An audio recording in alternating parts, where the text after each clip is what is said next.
Nah, kan tadi seperti yang lo udah bahas kan lu sempat bersuara nih di kelas lu membahas soal tiket kereta nggak sih? Iya, tiket kereta. Nah, gue juga ada sedikit data nih, Rip, soal cyberbullying. Ya, karena kan kalau misalkan yang tadi kita bahas, kalau misalkan lu ngomongin hal itu, suara lu berani bersuara di sosial media, pastinya kan lu bakal dapat hate comment atau komen-komen negatif juga kan dari orang lain. Nah, jadi gue ada sedikit data nih, Rip, yang bakal gue tanya juga. Jadi gue punya data cyberbullying berdasarkan survei Pusat Kajian Komunikasi UI tahun 2023. Nah, di sini tertulis bahwa 49% remaja Indonesia mengaku pernah mengalami cyberbullying dengan bentuk terbanyak body shaming sebanyak 35%, doxing 28%, dan hate speech sebanyak 23%. Nah, dampaknya itu sekitar 60% korban mengalami penurunan percaya diri, menjadi nggak pede nih mereka nih. Terus 42% menarik diri dari interaksi sosial. Dan yang 15% terakhirnya itu sampai berpikiran nih buat apa gue bunuh diri aja kali ya. Oh my Nah, god. itu kan lumayan data yang menurut gue ini lumayan menarik. Nah, terus gue pengen bertanya nih Rep, sebagai orang yang berasal dari jurusan kesejahteraan sosial. Jadi dalam konteks pemberdayaan masyarakat, apa sih strategi yang bisa dilakukan kerja sosial untuk meningkatkan literasi digital, terutama di daerah dengan akses pendidikan terbatas? Nah, karena ini kan berkaitan dengan kurangnya sosialisasi atau kurangnya akses untuk mengetahui hal lebih lanjut kan tentang penggunaan sosial media ini. Nah, kalau itu sih sebenarnya berhubungan dengan salah satu peran Kesos. Jadi Kesos itu bakal diniar sama Peksos. Jadi kalau teman-teman belum tahu Peksos itu kerja sosial. Dan memang sih sebenarnya kalau sesuai data Peksos di Indonesia itu masih minim sekali. Tapi kalau kalian mau jadi Peksos yang dengan bobot gaji yang besar dan peluang yang lebih banyak, itu ada di negara-negara yang memang punya tingkat kesejahteraannya itu tinggi, seperti di Amerika, ya seperti di Amerika, di Australia, itu kan negara yang sudah arahnya ke kesejahteraan. Nah, kalau tadi ngomongin tentang bagaimana strategi literasi digital ya, nah itu kan berhubungan sama peran Peksos nih. Jadi peran Peksos itu kurang lebih banyak sekali di buku-buku panduan gue ketika belajar itu banyak sekali disebutin peran Peksos. Dan salah satunya itu edukator, sebagai orang yang mensosialisasikan atau mendidik lah bagaimana cara orang-orang itu melihat segala sesuatu fenomena, terutama cyberbullying itu sebagai hal yang negatif, tapi orang tuh bisa dialihin ke arah yang lebih positif gitu. Nah, kalau ngomongin tadi nih, sesuai data yang di Septian kasih tadi ya, itu kan arahnya lebih ke arah penyebab bagaimana kita itu mungkin teman-teman semua atau mungkin masyarakat di luar sana itu belum mengetahui bahwasanya dampak dari cyberbullying itu besar sekali. Jadi kalau ngomongin data tadi kan bahkan ada yang bunuh diri, depresi, bahkan dia sampai nggak mau dari interaksi sosial. Itu kan hal yang nggak boleh sebenarnya, karena kan kita manusia sosial, masa kita nggak bersosialisasi gitu kan. Nah, edukasi yang bisa kita lakukan adalah gimana caranya membangun suatu sistem yang kuat di lingkungan sekitarnya dia. Jadi kalau di teori di Kesos itu ada yang namanya teorinya Brenner kalau tentang ecological, di mana kita itu harus membangun sistem individu terutama ke sistem-sistem yang lebih dekat. Contohnya misalnya ketika gue punya masalah terhadap cyberbullying, sistem terkuat yang bisa gue manfaatkan adalah keluarga. Betul.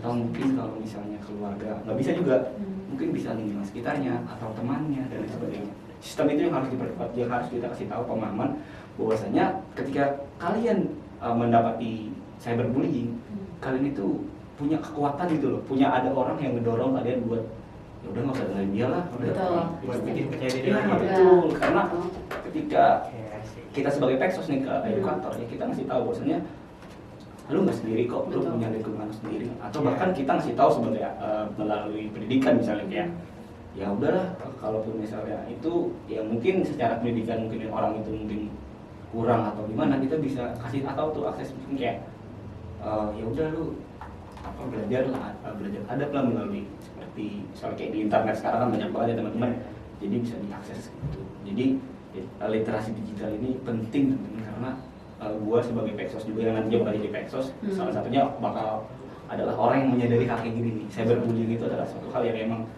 memang mungkin buat orang kecil lah gitu loh, cuman dampak itu besar, apalagi di era digital saat ini semuanya pakai handphone, semuanya pakai media sosial gitu. Jadi ya ini udah saatnya lah kita sebagai mungkin teman-teman Septian dan Azri juga harus dan Azri dia Agak harus sama ya namanya. punya apa ya kayak sebagai peranan juga nih buat menyadari teman-teman yang suka hate comment atau karena dampaknya besar sekali. Setuju juga sih.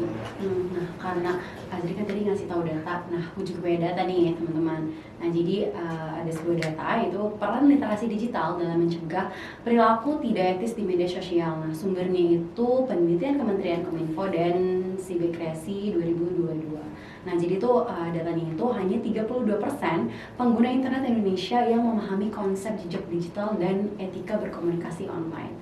Dan faktanya, komunitas dengan program literasi digital seperti workshop di sekolah mengalami penurunan 40% kasus cyberbullying dalam 1 tahun. Menurut gue itu gede banget ya. Betul. Nah, gue juga punya pertanyaan nih untuk Arif. Dalam konteks pemberdayaan masyarakat, kira-kira strategi apa sih yang bisa dilakukan oleh pekerja sosial untuk meningkatkan literasi digital, terutama di daerah dengan akses pendidikannya itu kurang memadai ataupun terbatas? Oke, kalau mungkin akses pendidikan ya. Ya, betul. Kalau di Akses. Indonesia sendiri kita mungkin bisa berkaca, emang pendidikan itu masih kurang diperhatikan lah. Iya. Padahal kan faktanya kalau kita lihat di pemerintahan, kalau di undang-undang itu kan 20% dari APBN kita itu kan Betul. harus ke sektor pendidikan, Ah. yang dimana itu bisa sampai bahkan Betul. setahu gue juga data di APBN sekarang itu sekitar hampir mungkin 600 triliun atau 400 triliun itu kan besar banget untuk pendidikan gitu. Nah, peran Peksos yang utama dalam literasi digital ketika aksesnya memang sulit itu adalah ya balik lagi ketika kita pengen menyadarkan orang untuk benar itu ya kita harus buat semacam suatu apa ya momentum atau kegiatan mungkin yang bisa digunakan supaya ini orang-orang nih bisa sadar gitu loh bahwasanya cyberbullying itu atau mungkin teman-teman yang di akses pendidikan yang kurang itu mungkin pernah melakukan cyberbullying bahkan karena dia ya itu dia nggak tahu Betul. bagaimana cara bersosial media yang baik gitu loh karena ruang digital di Indonesia itu menurut gue sendiri itu belum aman sih karena ya contohnya buat gue sendiri sih gue bisa berkaca kayak anak kecil sudah main media sosial Betul banget. TikTok jadi nggak aman gitu loh gitu. Jadi Apalagi menurut gue konten TikTok tuh kan batasan umur ya. betul. Jadi kayak bahaya banget kalau misalkan anak di bawah umur tuh ngeliat konten-konten yang menurutnya nggak seharusnya mereka tonton kayak seperti itu Nah, sih. itu sih kalau akses ke pendidikan mungkin lebih ke kita bisa nih sebagai advokat atau advokator yang dimana kita bisa ngasih jembatan dari kita sebagai Peksos bahwasanya di daerah sini tuh akses pendidikan itu masih kurang ke pemerintahan langsung itu kita ada itu ada salah satu peran Peksos juga teman-teman atau kita jadi broker kita yang menawarkan mereka ini yang mungkin kurang secara akses pendidikan untuk bisa nih bisa untuk akses lagi nih ke pendidikan baik di itu pendidikan rendah yang SD, SMP, SMA maupun ke pendidikan yang tinggi itu sih teman-teman. Juga mungkin ini nggak sih apa dengan adain sebuah sosialisasi gitu. Oh ya betul, setuju sih, setuju juga. Itu juga bagian dari edukator juga. Betul, Jadi, betul gitu. sih. Benar-benar. Oke.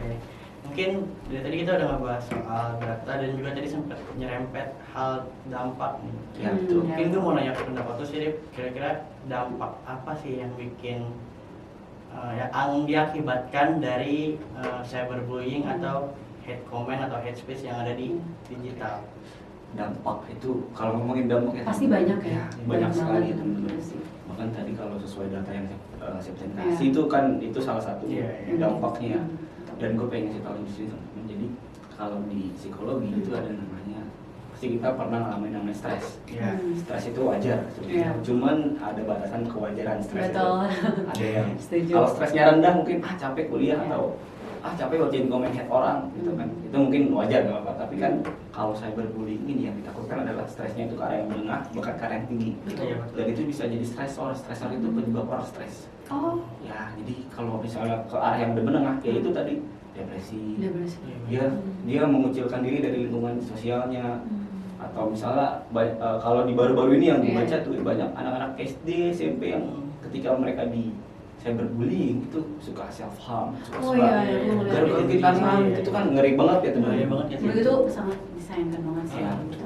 Bahkan kalau yang sampai tinggi stresnya itu adalah ya tadi bunuh diri teman-teman. Itu yang ditakutkan. Makanya ketika gue sebagai pekerja sosial atau teman-teman semua punya kesempatan untuk mengerubah orang, hal-hal kayak gitu yang mungkin harus dicegah gitu ya. Yang dimana kita harus mendukung mereka yang kena cyberbullying supaya punya kepercayaan diri lagi, punya Betul. apa ya, kasih tahu aja kalau nggak apa-apa kalau itu head comment itu mungkin kasih tahu aja kayak udahlah itu hal wajar, jadi hal wajar tapi yang supaya ya orang yang terkena cyberbullying itu bisa ngebangun diri mereka lebih baik gitu. Kayak harus menjadi support system Ya, juga betul. ya. Gue mau nanya dari lu tuh pernah gak sih ngalamin cyberbullying gitu? Nah ini isu yang menarik teman-teman. Jadi gue itu kan salah satu penganut TikTok ya. Gue Jadi juga gua sih sebenarnya. suka bikin konten TikTok yang ada Jangan lu yang ngebully orang. Waduh. Atau nggak lu deh sih? Kan pernah. Nah kalau ngomongin karena gue penganut TikTok dan gue pecinta media sosial, gue itu main TikTok itu di awal 2016. Wow, lama banget ya.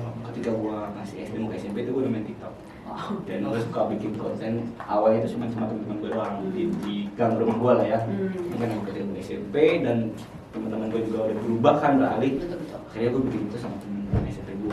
Dan pernah satu ketika gue bikin tren TikTok itu viral. Jadi FYP FYP, iya betul. ya itu sekitar kurang lebih mungkin sampai 5.000 sampai 10.000 Wah, banyak banget yang ngeliat ya. nonton ya.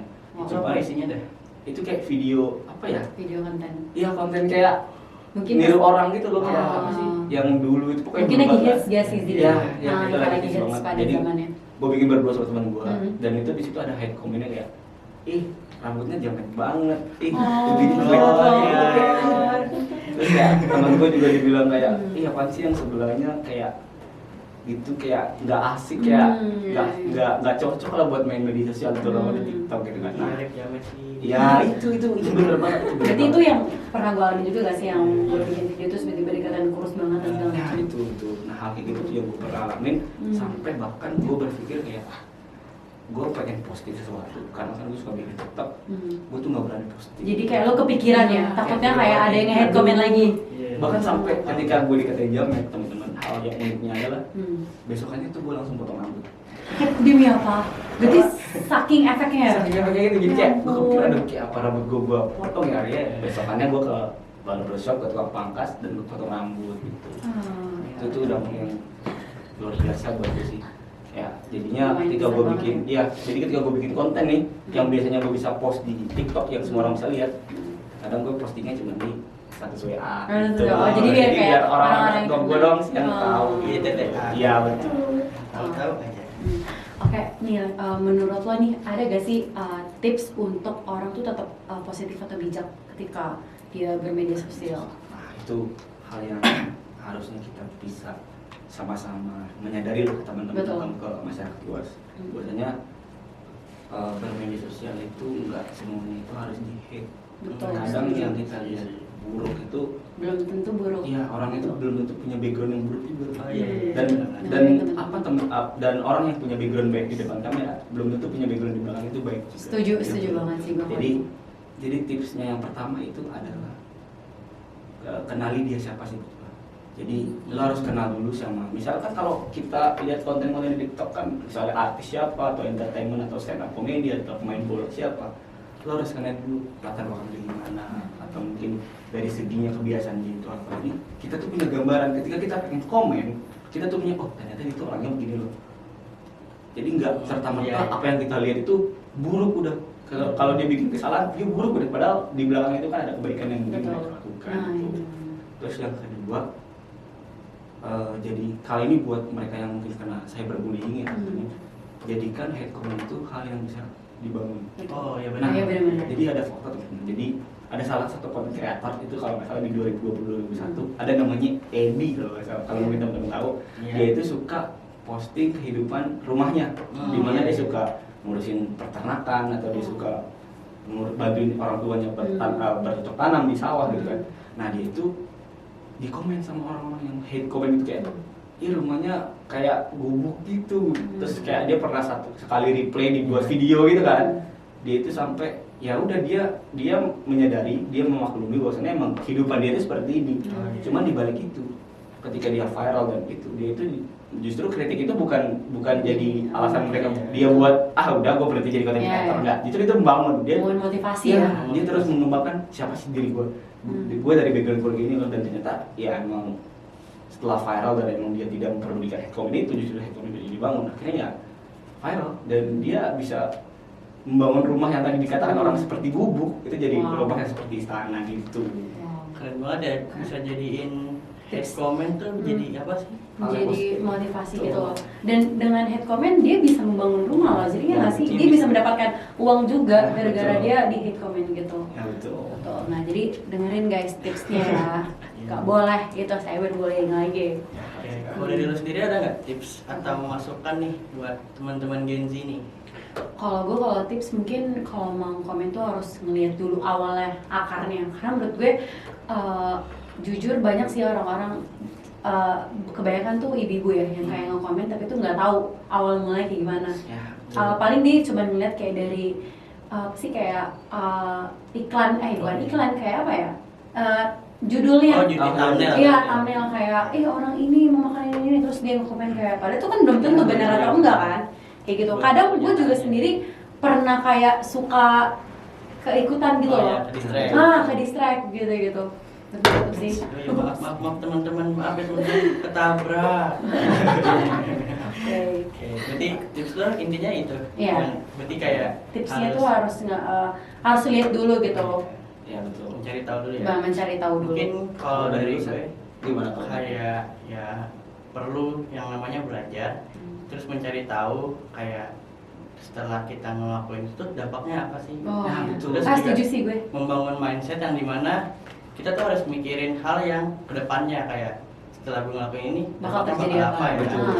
Setelah gue ngelakuin ini bakal gimana ya efeknya ke orang lain. Nah, menurut gue kayak ya pentingnya mengedukasi diri sendiri untuk hal-hal yang mungkin agak sensitif, terutama dalam bersosial media seperti komen dan sebagainya, karena dengan seperti itu kita jadi lebih hati-hati atau lebih aware terhadap perasaan orang lain dalam bersosial media. Betul, setuju banget. Jadi mungkin tips-tips tadi menjadi akhir dari pertemuan kita ya. Betul. Sedih banget nih. Iya. Paling kita pengen ngobrol-ngobrol lagi ya. Mungkin nanti di luar kali ya. Nanti kita ngobrol-ngobrol lagi kali ya. Iya. Ngopi-ngopi. Ya, guys, jadi jangan lupa dengerin tips-tipsnya karena menurut gue dampak cyberbullying itu bisa fatal gitu kalau orang ngelakuin yang seperti itu. Oke. Mungkin sekian dari kita. Dan Arif, thank you banget untuk meluangin waktunya dan menurut gue advice-nya bagus banget sih. Banyak insight baru. Banyak banget. Kayak soal pekerja sosial, Betul. terus ngebahas tadi teori-teori dari kesos. Kita jadi lebih tahu. Nah, betul. Oke. Nah, buat Gen Z, jangan lupa buat bagiin pendapat kalian tentang podcast kita kali ini. Nah, Betul. sampai jumpa dari Suara Gen Z. Tetap jaga etika di dunia maya ya guys. Dadah.